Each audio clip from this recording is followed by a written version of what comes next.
Kuyup jangan жүрөктөн ыйман жолго үйрөткөн hakikatты сүйлөткөн пайгамбар Расулалла. Саламатсызбы Тилек мырза, бүгүн сиз менен биз кабыр азабы тууралуу сүйлөшөлү деп чечтик.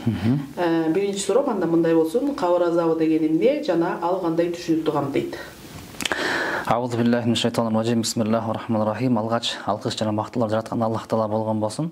Жана пайгамбарыбыз Мухаммад саллаллаху алейхи вассаламга салам салаваттар болгон болсун. Кабыр азабы тууралуу сөз кыла турган болсок, кабыр азабы бул биздин динибиздеги эң негиздүү ыйман келтирип ишене турган маселелерден болуп эсептелинет. Кабыр азабы деген эмне дей турган болсок, бул аты аталып тургандай эле кабыр. Кабыр деген ошол адам баласы бул жашоодон кеткенден кийин, бул жашоодон өмүрү токтогондон кийин ошол бир туугандары аларды көрүстөнгө барып көмгөндөн кийинки андан кийинки жашоосу да. Андан кийинки жашоосу же рахат болот, же азап болот. Ошол экөөнү камтып кабыр азабы деп аталып калган. Кабыр азабы демекчи, бул азабы деп аталып калган демекчи, бул өтө коркунучтуу, өтө олуттуу. Сен бул жашоодо кандай гана өмүр өткөзгөн болсоң, ошонун баардыгы ошол жакта суралып, такталып, ага жооп катары бериле турган жайды айтып коет.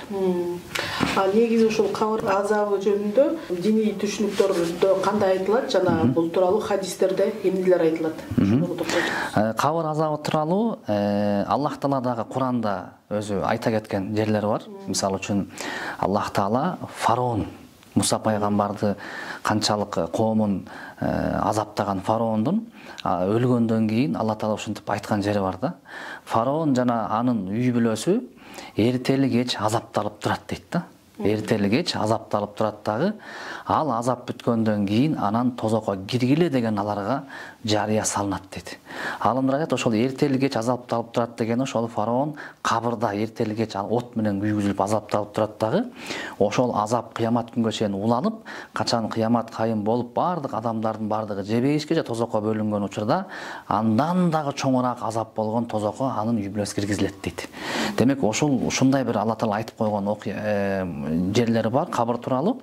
Анан пайгамбарыбыз Мухаммад саллаллаху алейхи вассалам хадистери бар. Пайгамбардын хадистеринин мазмунунда, маанилеринде качан адам баласы өлгөндөн кийин, аларды жерге бергенден кийин, аларга эки периште келет дагы. Бирөөсү мункар, экинчиси накир деп коет. Мунун маанилери мункар деген өтө коркунучтуу деп которулат мааниси. Накир деген ушу белгисиз. Адам баласы анын бул жашоодо көргөн эмес.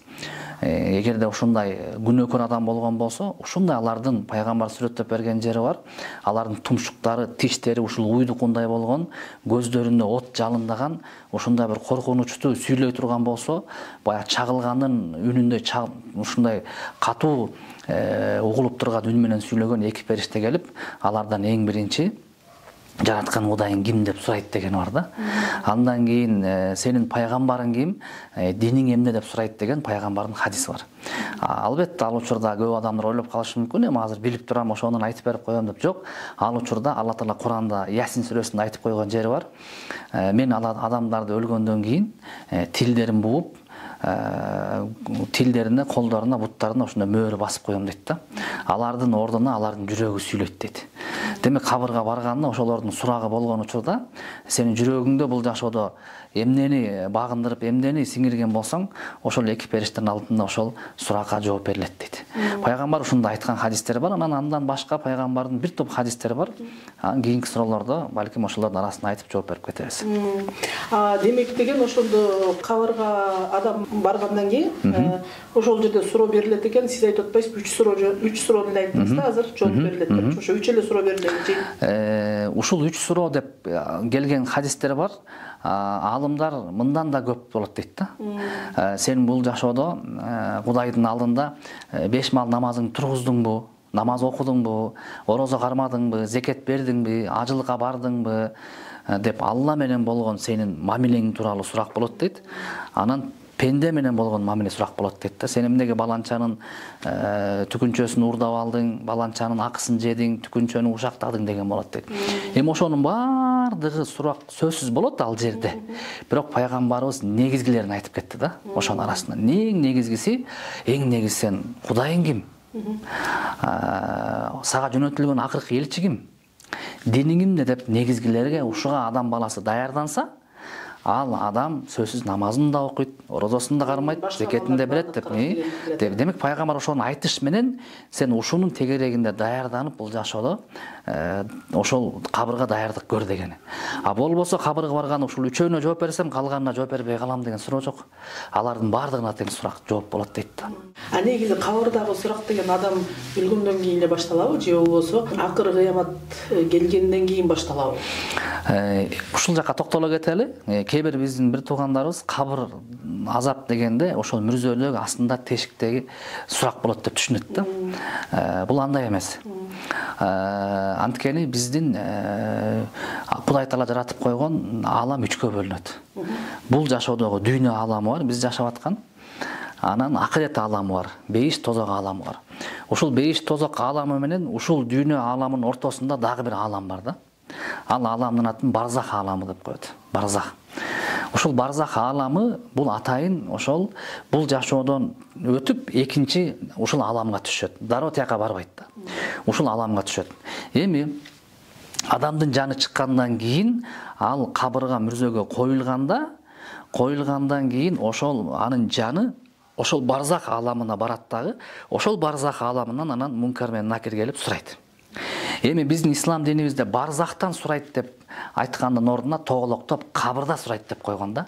Эмнеге дегенде анын денеси кабырда жаткан себептен денеси менен жанынын ортосунда бир байланыш бар дейт да. Бул кандай десе, аалымдар мындай акыл менен түшүндүрөт да. Мисал үчүн дейт. Ошондо денеси кабырда жатса, жаны барзах аламында болсо, барзах аламында периштелер сураса, анан пайгамбардын хадистеринде жооп бере албай кала турган болсо, же азапка чегилип калган болсо, ушундай бир бизче кубалда деп коет да.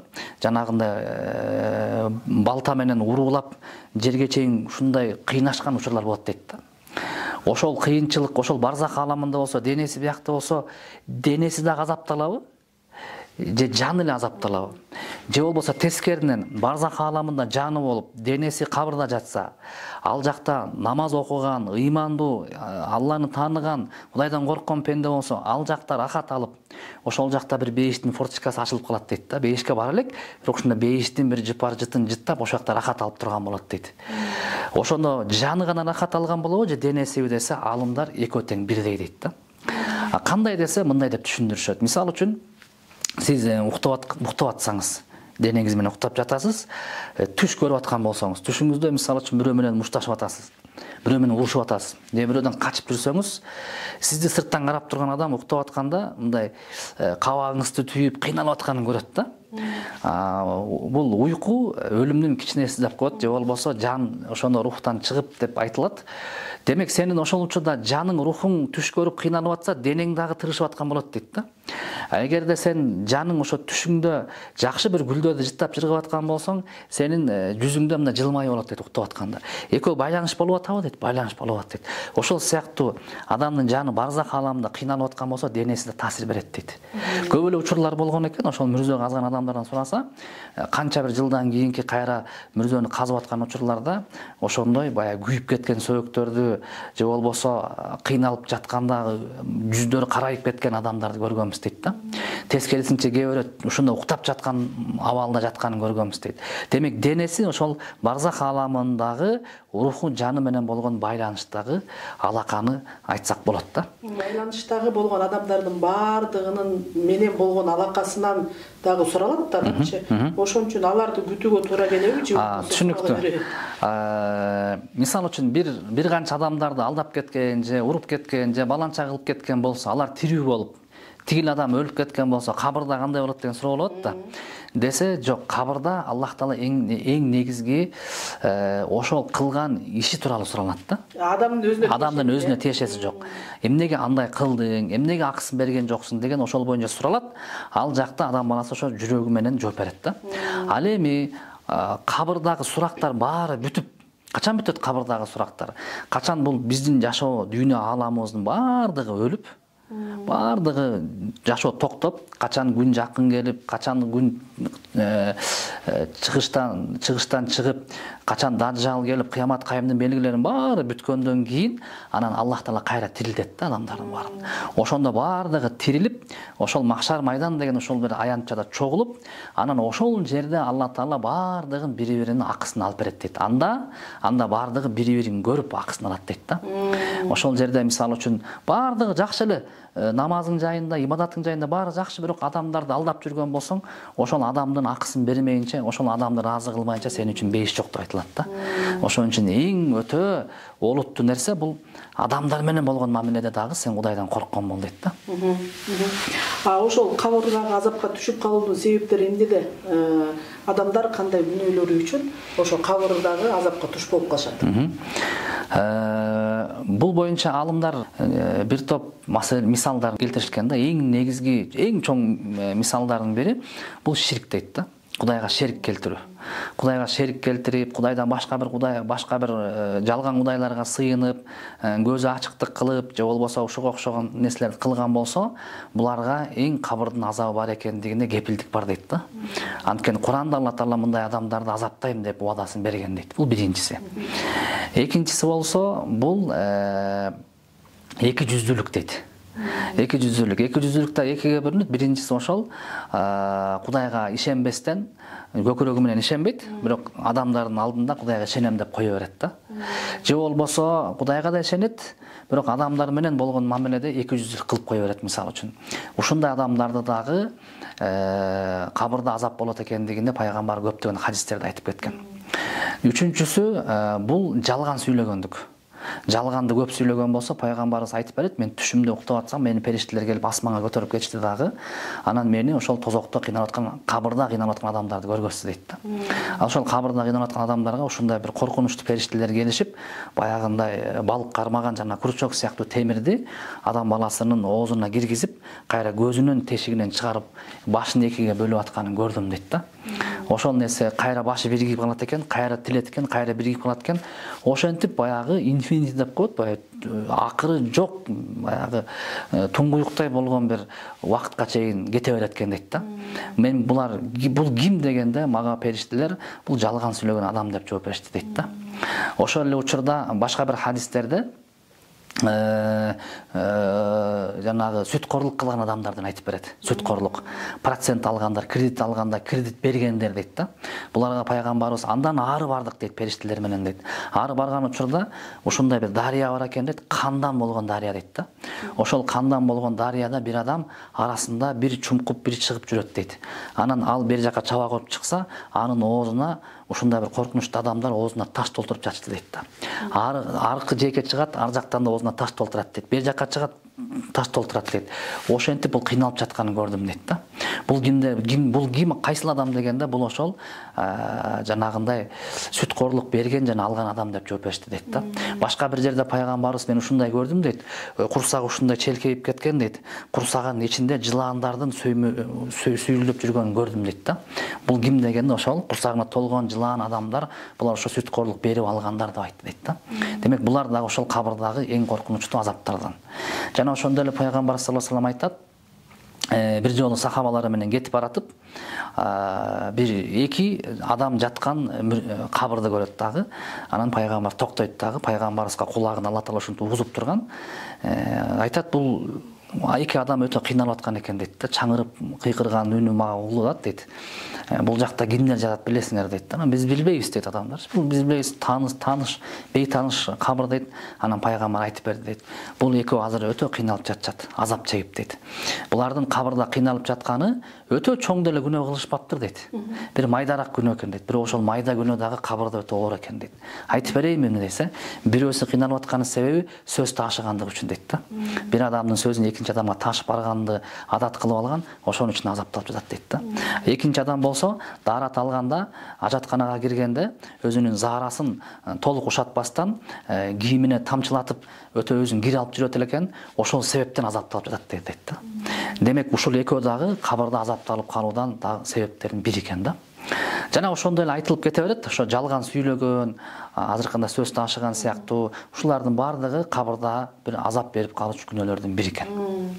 Эми ошол кабыр азабына туш болбош үчүн мындай кандай адамдар кандай амалдарды кылыш керек, ошол жөнүндө да кыскача айтып кетсеңиз.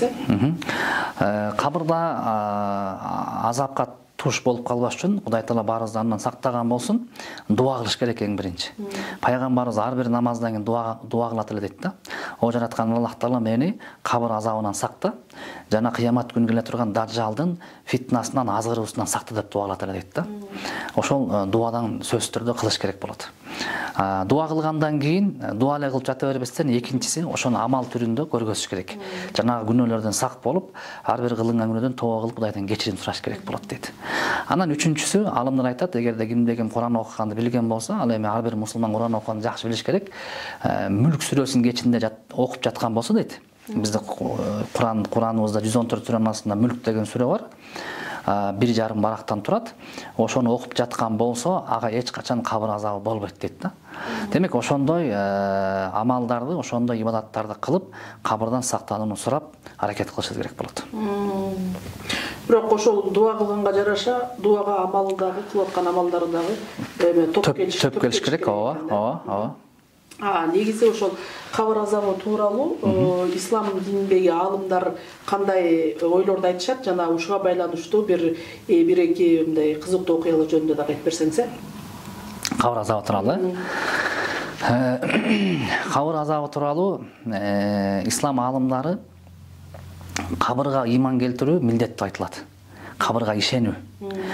Кабырга ишенүү милдет деп айтылат. Бул биздин ишенимибиздеги, акыйдабыздагы негизги пункттардын бири болуп эсептелинет. Ошол себептен ислам аалымдары айтышат экен. Бир улуу аалымдардын бирөөсү сакалы ушундай нымдашып ыйлап жатканын көрүшкөн экен да. Анан сиз ушундай Кудайдан корккон, адамдар менен жакшы мамиледе болгон адамсыз, эмнеге ыйлап атасыз дегенде, мен ошол кабырдагы азапты эстеп ыйлап атам деген дейт да. Эмнеге кабырда азапты эстеп ыйлап атасыз десе, айткан экен да, мен кабырдан кийинки жанагы махшар майдандагы адамдардын баары тирилгенди учурдагыдан мындай коркуу мага көбүрөөк эмес, көбүрөөк кабыр болуп атат, анткени кабырда баарыбыз жалгыз болобуз деп ыйлаган дейт да. Ошол жалгыздыктан, ошол учурдагы жалгыз калып калуудан, ошол мункар менен накир периштеге жалгыз жолуккандан коркуп атам. Берки кыяматтагы абалга караганда деп ыйлаган учурлар болгон экен да. Ошончол такыба болсо дагы дейт. Анткени кабырда ошол ушундай деп айтылынат пайгамбардын хадисинде. Пайгамбардын эң жакшы көргөн сахабасы дагы качан пайгамбар үчүн жан берип, дин үчүн жан берип өлгөндө, пайгамбарыбыз өз колу менен кабырга коюп, анан көмгөндөн кийин пайгамбарыбыз бир ыйлап жиберген экен да. Анан эмнеге ыйладыңыз, Аллахтын элчиси дегенде, ушунчалык такыба Кудайдан корккон, мен жакшы көргөн сахаба болсо дагы, муну азыр жер ушундай кучактап эки кабыргасын бириктире кысты дейт да.